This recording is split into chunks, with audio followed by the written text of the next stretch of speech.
नमस्कार, आप देख रहे हैं न्यूज़ 18 का डिजिटल प्लेटफॉर्म और मैं हूं आपके साथ जागृति खंतवाल।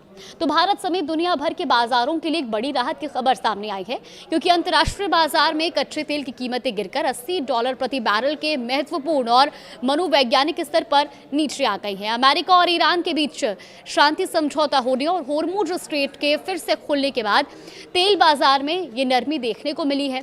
फिलहाल ब्रेंट क्रूड ऑयल $69.46 प्रति बैरल पर कारोबार कर रहा है, जबकि WTI क्रूड का भाव घटकर $76.54 प्रति बैरल तक पहुंच गया है। अब सवाल यह है कि अंतर्राष्ट्रीय बाजार में तेल सस्ता होने का भारत पर क्या असर पड़ेगा और ये आम आदमी की जेब से लेकर सरकार के खजाने तक किस किस्त को किस तरह से प्रभावित करेगा। दरअसल भारत अपनी कुल कच्चे तेल की जरूरत का लगभग 85% हिस्सा विदेशों से आयात करता है और ऐसे में जब वैश्विक बाजार में कच्चा तेल सस्ता होता है तो उसका सीधा फायदा भारतीय अर्थव्यवस्था को मिलता है। और यही वजह है कि मौजूदा गिरावट को भारत के लिए किसी बड़े तोहफे से कम नहीं माना जा रहा। अब सबसे पहले बात आम आदमी की करें तो कच्चे तेल की कीमतों में कमी आने से पेट्रोल और डीजल के दाम बढ़ने की आशंका लगभग खत्म हो गई है और इतना ही नहीं, आने वाले समय में इनके दामों में कटौती की उम्मीद भी मजबूत हुई है।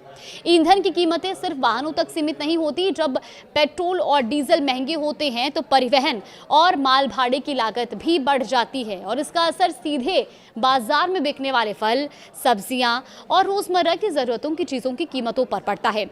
इसीलिए तेल सस्ता होने का मतलब है कि महंगाई पर भी दबाव कम हो सकता है और आम लोगों को राहत भी मिल सकती है।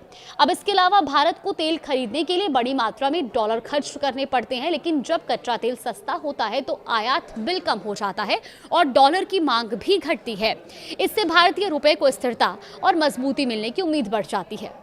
महंगाई नियंत्रण में रहने का एक और बड़ा फायदा यह है कि भारतीय रिजर्व बैंक पर ब्याज दरें बढ़ाने का दबाव कम हो सकता है और अगर महंगाई सीमित रहती है तो भविष्य में कर्ज और लोन सस्ते होने की संभावनाएं भी मजबूत हो सकती हैं, जिसका फायदा घर खरीदने, वाहन लेने और कारोबार बढ़ाने वालों को मिल सकता है। अब बात सरकार और देश की वित्तीय सेहत की।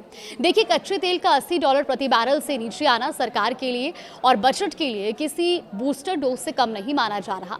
तेल की कीमतों में लगातार गिरावट आने से देश का कुल आयात बिल घटता है और इससे चालू खाता घाटा यानी कि करंट अकाउंट डेफिसिट सीमित दायरे में रखने में मदद मिलती है, जो किसी भी अर्थव्यवस्था की मजबूती का अहम संकेत माना जाता है।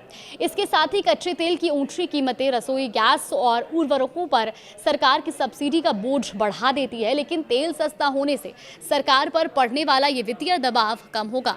हालांकि कुल सब्सिडी खर्च बजट अनुमान से अधिक रह सकता है, लेकिन तत्काल प्रभाव में सरकार को राजकोषीय घाटे यानी कि फिस्कल डेफिसिट को नियंत्रित रखने में बड़ी राहत मिलने की उम्मीद है।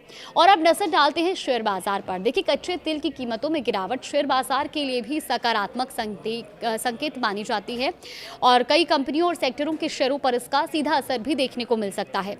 खासतौर पर भारत की ऑयल मार्केटिंग कंपनियां जो कच्चा तेल आयात करके उसे पेट्रोल और डीजल जैसे उत्पादों में बदलती हैं, उन्हें कम लागत का फायदा मिल सकता है। तो कुल मिलाकर अंतर्राष्ट्रीय बाजार में कच्चे तेल का $80 प्रति बैरल से नीचे आना भारत के लिए कई मोर्चों पर राहत लेकर आया है। पेट्रोल डीजल की कीमतों पर दबाव कम हो सकता है, महंगाई को नियंत्रण में रखने में मदद मिल सकती है, रुपये को मजबूती मिल सकती है और सरकार का वित्तीय बोझ हट सकता है। शेयर बाजार को भी सहारा मिल सकता है। यानी वैश्विक तेल बाजार में आई ये गिरावट सिर्फ एक आंकड़ा नहीं, बल्कि भारत की अर्थव्यवस्था और आम आदमी दोनों के लिए राहत का बड़ा संकेत है। फिलहाल इस पर आगे भी कुछ अपडेट आएगी तो आप तक जरूर साझा करेंगे।